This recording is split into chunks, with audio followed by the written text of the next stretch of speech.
ये कहानी हमारे एक सब्सक्राइबर ने भेजी है, जो आपको PRH के सुनाने वाली हूँ। तो चलिए शुरू करते हैं आज की कहानी। जब मैं 15 साल की थी, तो मेरा 19 साल का सौतेला भाई मेरे साथ ही सोता था और रोज रात को ही मुझे कोई चीज छुपती थी। उस वक्त मैं नादान थी, लेकिन एक दिन मैं परेशान होकर उस चुपती हुई चीज को पकड़ लिया और मेरे भाई ने मेरे मुंह पर हाथ रख दिया और मेरे साथ जो किया तो मेरी चीखें निकल गईं। मेरा नाम सिमरन है और मैं एक हॉस्पिटल में काम करती हूँ। अब 24 साल की हो चुकी हूँ और बचपन में मैं एक घटना से मेरी जिंदगी पूरे तरीके से बदल चुकी है। होटल में मेरी नाइट ड्यूटी लगी हुई थी और मैं शाम 7 बजे काम पर आ जाती हूँ और सुबह से 7 बजे घर चली जाती हूँ। एक दिन हॉस्पिटल में एक पेशेंट आया जिसकी देखरेख की जिम्मेदारी मुझे दी गई थी। जब मैं उस पेशेंट के पास गई तो उसे देखकर मेरी आंखें फटी की फटी रह गईं। डर के मारे वक्त मानो थम सा गया हो। मैं जल्दी से मास्क पहन के अपना चेहरा छुपा लिया और यही उम्मीद कर रही थी कि यह पेशेंट मुझे पहचान ना पाए। ऐसे भी यह पेशेंट मुझे नहीं पहचान पाएगा, क्योंकि वह मुझे एक तक पहचाना था। जब मैं 15 साल की थी, एक नर्स ने बताया कि वह किसी के साथ मारपीट करते हुए घायल हुआ है और मैं मन ही मन यही दुआ मांगने लगी कि वह मर जाए। लेकिन किसी पेशेंट के लिए ऐसी दुआ नहीं मांगनी चाहिए। जब वह सोता था, मुझे लगता था कि कोई ऐसा इंजेक्शन हो दे कि वह मर जाए, लेकिन मैं ऐसा गंदा काम नहीं कर सकती थी। मेरी नौकरी चली जाएगी। वह पेशेंट जब थोड़ा ठीक हुआ तो मेरी तरफ अजीब नजरों से देखने लगा। मैं अपना चेहरा बाल छुपा कर रखती थी, पर वह मेरी आंखों में घूरता रहता था, जैसे कि कुछ याद करने की कोशिश कर रहा है। और मैं यही दुआ मांगती थी कि वह मुझे पहचान ना पाए, क्योंकि मेरी जिंदगी का दर्दनाक हादसा वहीं से शुरू हुआ था। और उसके बाद मैं एक के बाद एक ठोकरें खाती रही। कुछ दिनों में वह लड़का डिस्चार्ज हो गया। मैं भेस बदल कर उसका पीछा करने लगी। उसके बारे में पता लगाना चाहती थी कि वह कहाँ रहता है और किसके साथ रहता है, कि वह लड़का कोई और नहीं बल्कि मेरा तेला भाई था। जब मैं 133 साल की थी तो मम्मी पापा और मैं एक साथ सूखे परिवार थे। लेकिन तभी एक दिन हमारे पड़ोस में एक उषा आंटी और उसका बेटा रहने आया। उषा आंटी एक विधवा थी। वह अक्सर मेरे घर पर आ जाती थी और मेरी माँ से उनकी अच्छी दोस्ती हो गई थी। लेकिन उस वक्त क्या पता था कि यह औरत और उसका बेटा हमारी जिंदगी पूरी तरीके से नर्क बना देंगे। एक दिन मेरी माँ को बहुत तेज बुखार आ गया और वह बिस्तर पर पड़ गई। बहुत इलाज कराने के बाद समझ नहीं आ रहा था कि उन्हें क्या हुआ है। मोहल्ले की औरतें ने कहा कि जरूर यह उषा आपको कुछ मिलाकर खिलाती है। वह अच्छी औरत नहीं, उसको आपके पति के साथ कई बार करते हुए देखा है। एक विधवा औरत जात को पराए मर्द से आखिर क्या काम होता है। उषा आंटी तो अक्सर घर पर आती है और मम्मी को अक्सर खाना बनाकर खिलाया करती थी। उस औरत की बात से मेरी माँ को शक होने लगा और उषा आंटी के घर पर आना जाना बंद कर दिया। उस आंटी के हाथ से खाना खाना भी बंद कर दिया था। और उसके बाद से मेरी माँ धीरे धीरे ठीक होने लगी थी। अब माँ को लगने लगा था कि जरूर उस औरत में ही कुछ गड़बड़ है। कभी कभी उषा आंटी मुझे मिल जाती थी, पर मैं उनसे दूर रहने की कोशिश करती थी, क्योंकि क्या पता उनके दिल में क्या है। मैं भी कई बार बाहर पापा को और उनसे बात करते हुए देखा था। मेरे मम्मी और पापा में भी अक्सर झगड़ा हो जाता था। मुझे समझ नहीं आता था कि दोनों में किस बात पर झगड़ा होता है, क्योंकि मैं अपने कमरे में सोई थी और उनके कमरे से झगड़े की आवाजें आती थीं। और एक दिन मेरी मम्मी मर गई। उस वक्त मैं सिर्फ 15 साल की थी। मेरी मम्मी की मौत मेरे लिए एक बहुत ही दर्दनाक हादसा था, पर मुझे यह बात समझ नहीं आई थी कि आखिर उनकी मौत कैसे हुई, क्योंकि मेरे पापा मुझे मेरे मम्मी के करीब नहीं जाने दिए थे। मैं बहुत रोई थी और रो रो कर मेरा बहुत बुरा हाल हो गया था। और कुछ ही दिनों में मेरे पापा ने उषा आंटी से शादी कर ली। वाह! और उनका बेटा पिंटू हमारे घर पर रहने आ गए थे। मुझे उषा आंटी बिल्कुल भी पसंद नहीं थी, क्योंकि कहीं ना कहीं उन्हीं की वजह से ही हमारे परिवार में इतनी मुसीबतें आई थी। मेरे पापा और मेरी सौतेली माँ एक कमरे में सोते थे, और मेरे कमरे में मेरे सौतेले भाई को सोने को कह दिया। आप वह मेरे साथ सोने लगा। मैं उस वक्त एक नादान बच्ची थी, और मेरा भाई एक 19 साल का जवान लड़का। मुझे बहुत ही अजीब सा लगता था। उसके साथ सोने पर हमने घर में एक और कमरा नहीं था। मजबूरी में मुझे उसके साथ ही सोना पड़ता था। कभी कभी उसके हर हरकतें देखकर मेरा दम घटने लगता था। अजीब अजीब गंदी हरकतें करता था। मैंने कई बार कोशिश भी की अपने पापा को बताने की, पर मेरे पापा उस आंटी के प्यार में इस कदर पागल थे कि मेरी बातों पर ध्यान ही नहीं देते थे। लेकिन मैंने पापा से कहा कि पिंटू भैया जोर जोर से सांस लेते हैं, मुझे बहुत डर लगता है, मुझे उनके साथ नहीं सोना। तो मेरे पापा ने इस बात पर मुझे डांटते हुए, और मुझे मेरी मरी हुई मम्मी की याद आने लगती थी, और मुझे बहुत प्यार से रखती थी। उषा मम्मी तो बस मुझे डांटते धमकाते रहती है, और घर के कामकाज भी सिखाने लगी थी। कहती थी, आज नहीं तो कल तेरी शादी हो ही जाएगी, फिर ससुराल में जाकर तुझे यह सब करना पड़ेगा। उषा मम्मी की एक बात अच्छी थी कि उन्होंने कभी भी मुझ पर हाथ नहीं उठाया था, पर मैं उनसे बहुत नफरत करती थी। वह बुरी इंसान थी, लेकिन शायद इतनी भी बुरी नहीं थी। वह बस मेरे पापा को हासिल करना चाहती थी, और अब मेरे पापा उन्हें बिल मिल चुके थे, तो मुझ पर कभी कभी रह दिखाती थी। तो मुझे स्कूल भी भेजती थी, और कहती थी कि तुझे पढ़ना है, अगर पढ़ेगी लिखेगी नहीं तो अच्छी जगह शादी भी नहीं होगी।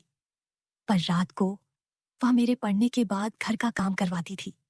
हमेशा यही बोलती थी कि पहले पढ़ाई करोगी फिर काम करोगी। पर मैं उससे कभी प्यार ना कर सकी, लेकिन कभी भी उनसे बहस नहीं करती थी। एक दिन हिम्मत करके मैं उषा मम्मी को भैया के बारे में बताया। उषा मम्मी ने पूछा, भैया तुम्हें हाथ तो नहीं लगाता? मैंने ना में सिर हिलाया तो उनसे कहा, तब कोई बात नहीं। देखते देखते ठंड का महीना आ गया। हमारे घर में एक्स्ट्रा रजाई नहीं थी, तो मुझे एक ही रजाई में भैया के साथ सोना था। पर मुझे बहुत घबराहट हो रही थी। जब मैं रात को सोने लगी तो कोई चीज मेरे शरीर में चुभने लगी। अब मैं काफी घबरा गई। मेरी सांस बहुत तेज चलने लगी थी, पर मैं नादान थी और मुझे समझ नहीं आ रहा था कि क्या चीज मुझे चुभ रही है। मेरे साथ मेरा भाई ठीक से बात नहीं करता था, मुझे हर वक्त धमका आता रहता था। मम्मी पापा के सामने तो सही रहता था, पर अकेले में मुझ पर हमेशा चढ़ता था। एक दिन सुबह लंगड़ा लंगड़ा कर चल रही थी, तो उषा मम्मी ने यह देखा तो मुझे अलग से बुलाकर पूछने लगी कि क्या बात है, तुम ऐसे क्यों चल रही हो? तब मैंने कहा, मेरे पेट और कमर में बहुत दर्द हो रहा है। यह सुनकर वह काफी चिंतित हो गई थी और मुझे गले लगा लिया था। मुझे समझ नहीं आया कि आखिर वह क्यों घबरा गई है। पर अब जब भी मैं रात में सोने जाती तो कोई चीज मेरे पेट में तो कभी मेरे कमर में चुभती थी, और मुझे समझ नहीं आता था कि वह क्या चीज है। मैं काफी घबरा जाती थी और बिल्कुल पसीने पसीने हो जाती थी। सुबह उठती तो मैं घबराई हुई रहती थी। उषा मम्मी मेरे ऊपर नजर बनाए हुए थी, और वो अक्सर ही मेरी तबीयत के बारे में पूछती रहती थी। एक दो बार तो वह मुझे लेडी डॉक्टर के पास भी लेकर गई। मेरा चेकअप भी करवाया था। मुझे आजकल उनके चेहरे पर परेशानी नजर आने लगी थी, पर उन्होंने इस बारे में मुझे या पापा से कुछ नहीं बोला था। वह मुझसे तरह तरह की सवालें पूछती रहती थी। किसी ने तुझे हाथ तो नहीं लगाया? अगर कोई हाथ लगाया तो मुझे बताना। मेरी तबीयत दिन पर दिन खराब होती जा रही थी, और मैं कमजोर होती जा रही थी। मेरे पेट और कमर में दर्द रहता था। मैं 16 साल की होने वाली हूँ, पर मैं खेलने की जगह पर मुरझाती जा रही थी। जब सोने का टाइम होता तो मैं बहुत घबरा जाती थी और मेरा दिल जोर जोर से धड़कने लगा था। एक दिन मैं स्कूल से आ रही थी तो मैंने देखा भैया कुछ लड़कों के साथ बातें कर रही थी। पिंटू भैया जिन लोगों से बातें कर रहे थे वह अच्छे नहीं थे और काफी चिल्ला रहे थे। शायद उनके बीच कोई झगड़ा हो रहा था। मैं राई हुई थी, जल्दी से घर आ गई और यह बात मैंने मम्मी से कह दी। फिर उस आंटी और भैया के बीच में ना जाने क्या बातें हुई थी कि रात को सोते टाइम भैया मुझ पर चढ़ गया और मुझे धमकाने लगा और उनकी सांसें बहुत तेज चल रही थी और मुझे धमका रहे थे कि अपने काम से काम रखा करो। मैं उस रात के बाद से भैया की शिकायत करना बंद कर दिया था, लेकिन अब मैं भैया से दूर दूर रहती थी और वह मेरी तरफ ऐसे देखता था जैसे कि मुझे खा जाएगा। उसके अंदर मुझे एक ऐसा बदलाव नजर आया था। मेरे सामने वह बिल्कुल जंगली हो जाता था और मैं यही सोचती थी कि इस घर में ऐसे में कैसे टिक पाऊंगी। पर एक रात मैं सो ही रही थी और फिर से वह चीज मेरे कमर में चुभने लगी। अब मैंने सोच लिया था कि मैं इस चीज को देखूंगी, आखिरकार वह चीज है क्या। तो हिम्मत करके मैंने उस चीज को अपने हाथों में पकड़ लिया और उसे अपने पास खींचने लगी कि तभी भैया लाल लाल आंखें करके मेरे ऊपर चढ़कर मेरा मुंह दबा दिया। डर के मारे मेरी हालत बहुत खराब हो गई और मैं चीखने की कोशिश करने लगी, पर उसने मेरा मुंह दबा रखा था और मेरे ऊपर चढ़कर उसने कुछ ऐसा किया कि मेरी रूह कांप उठी। जब उस रात भैया सो गया तो मैं चुपके से उठकर अपना कुछ सामान लिया और दरवाजा खोलकर घर से भाग गई। मैं उस असुरक्षित घर को छोड़कर भाग आई जहां मेरे पापा और उस उषा मम्मी थे, क्योंकि मेरे पास अब कोई चारा नहीं बचा था। मैं रो रही थी और दौड़ रही थी।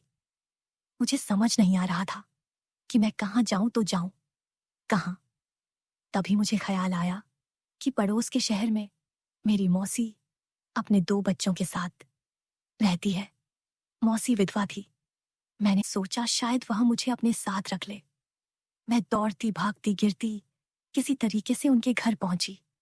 उस वक्त सुबह के 7:30 थे। मौसी मुझे देखकर चौंक उठी। मैं मौसी के गले लग गई और रोने लगी थी और मैंने उन्हें वह सब कुछ बता दिया था जो मेरे साथ हुआ था। पर मौसी के घर की हालत देखकर मुझे समझ आया कि वह बहुत ही गरीब ही से दिन गुजारती हैं। मौसी जी की मौत के बाद उनकी की हालत बहुत खराब हो चुकी थी। उस वक्त उन्होंने मुझे अपने पास रख लिया और कुछ नहीं कहा। मैंने कहा था, मौसी, अगर आप मेरे पापा से पूछे तो उन्हें मेरे बारे में मत बताना। मैं घर वापस नहीं जाऊंगी। लेकिन कुछ दिन के बाद मेरी मौसी भी बहुत रोने धोने लगी और कहने लगी कि बेटी, मैं तो विधवा हूं, मैं अपने बच्चों का ही पेट नहीं पाल पाती, फिर तुझे कैसे पाल पाऊंगी। मैं तेरी जिम्मेदारी नहीं ले सकती, तू घर वापस चली जा। पर मैं उस घर में दोबारा वापस नहीं जाना चाहती थी जहां मेरा सौतेला भाई था। मैंने अपनी मौसी के सामने हाथ जोड़ लिए और कहा कि मुझे किसी और के घर पर काम पर लगा दो। मैं उनके घर रह लूंगी और दिन भर काम कर लूंगी। मेरी मौसी ने कहा, तू अभी 16 साल की है, फिर भी मैं कोशिश करती हूं कि कोई तुझे काम पर रख ले। कुछ दिनों के अंदर मुझे एक घर में काम मिल गया। वह एक नर्स और डॉक्टर का घर था। उसमें कहता था कि तुम अब भी 18 साल की नहीं हो, इसीलिए कोई पूछे तो कहना कि तुम रिश्तेदार हो। उन्होंने मेरा एडमिशन सरकारी स्कूल में करवा दिया था और कहा था कि तुम्हें 10वीं तक पढ़ाई करनी पड़ेगी। उन्होंने मुझे बच्चों की संभालने का काम दिया था।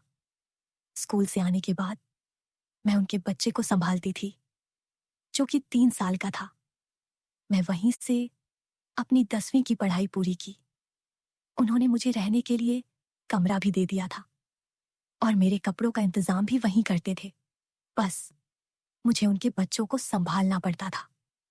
और जब मैं 22 साल की हुई तो उनका बच्चा भी काफी बड़ा हो गया था। एक दिन नर्स ने बताया कि हमें और काम के लिए किसी की जरूरत नहीं है।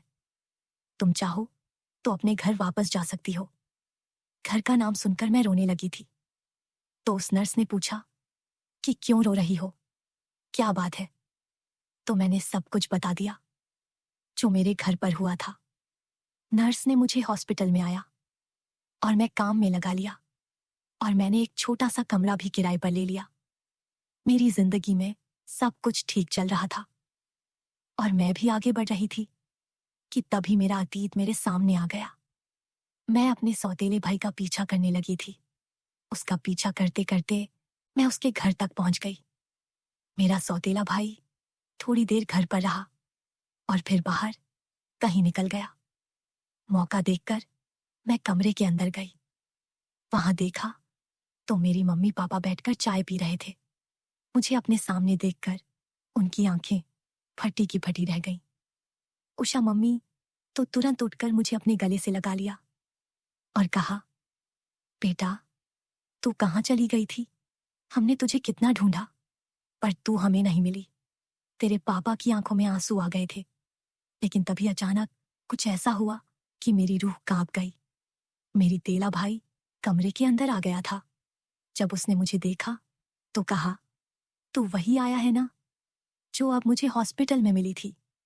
मेरी सौतेली बहन। मेरी हालत बहुत खराब थी, लेकिन फिर मैंने हिम्मत करके मम्मी पापा से कहा कि मैं भैया की वजह से ही घर से भागी थी, क्योंकि जब मैं और भैया एक रजाई में सोते थे तो यह कोई चीज मुझे छुपती थी। एक दिन हिम्मत करके मैंने जब वह चीज छुपती हुई चीज को पकड़ लिया और अपनी ओर खींचा तो मेरा दिल दहल उठा, क्योंकि वह उसकी बंदूक थी और वह उसने अपने भाई का राज पता चला तो अपने उसने मेरे ऊपर चढ़कर मेरा मुंह दबा दिया और कहा था कि मम्मी पापा को इस बारे में बताएगी तो तेरा भी वही हाल करूंगा जो तेरी मां का किया था। गोली मारकर तेरी जान ले लूंगा। यह बात सुनकर मेरे पापा उठ खड़े हुए और कहने लगे, तुमने मेरी पत्नी को मारा था। पर क्यों? मैं तो यही समझता था कि उसे चारों ने गोली ना मारी थी। उसने कहा, उन्हें रास्ते से हटाने के लिए मारा ताकि आप मेरी मम्मी से शादी कर लो। मेरी मम्मी आपसे बहुत ही प्यार करती थी, पर आपने उन्हें ठुकरा दिया था और बार बार उन्हें यही समझाते थे कि आप उनसे नहीं बल्कि मीना से प्यार करते हैं। और यही सुनकर मेरी आंखें नम हो गईं और मेरे पापा मेरी मम्मी से ही प्यार करते थे, वह वो आंटी से प्यार नहीं करते थे। भाई ने कहा, इसलिए मैंने उन्हें मारने के लिए उन्हें खाने में एक दवा मिला दी थी जिसने कि वह बीमार हो गई थी। लेकिन फिर मीना नहीं मरी। मेरी माँ का आना जाना बंद कर दिया, जिससे कि मैं दवाई जाकर उनके खाने में नहीं मिला सका। उषा मम्मी यह सब बातें सुनकर हैरत में पड़ गई और कहा, तूने उनके खाने में दवाई मिलाया और जब तेरा काम नहीं बना तो उसे गोली मार दी। क्यों किया तूने? यह सब कुछ उसने कहा, मैंने आपके लिए किया क्योंकि मुझे पता था कि आप अकेली हो और दूसरी शादी करना चाहती हो। उषा रोने लगी और कहा, मैं तेरी अच्छे से परवरिश नहीं कर पाई। देख सिमरन एक गया बन गई, जबकि उसे घर का आराम तक नसीब नहीं हुआ। और तू एक गुंडा, और वह जान बचाती है और तू जान लेता है। हमारे घर से अभी के अभी निकल जा और दोबारा कभी यहां कदम मत रखना। तुझमें जरा भी शर्म है तो अपना गुनाह कबूल कर अपने आप को पुलिस के हवाले कर दे। मेरा भाई गुस्से से घर से चला गया, पर उसने अपने आप को पुलिस के हवाले नहीं किया, बल्कि शहर छोड़कर कहीं भाग गया। मैं उसके बाद से मम्मी पापा के साथ ही रहने लगी थी और आया का काम करती थी। मैं उषा मम्मी को हमेशा गलत समझती रही, लेकिन मेरी सौतेली माँ तो अच्छी इंसान थी। उन्होंने मुझे बहुत प्यार दिया और मेरे अच्छे घर में शादी करवा दी। तो दोस्तों, कहानी अच्छी लगी हो तो लाइक करें, सब्सक्राइब कर देना। धन्यवाद दोस्तों, मिलते हैं कल आपसे एक और नई कहानी में। अगर आप हमारे चैनल पर नए हैं तो आप हमारी पिछली वीडियो भी देख सकते हैं और एंजॉय कर सकते हैं।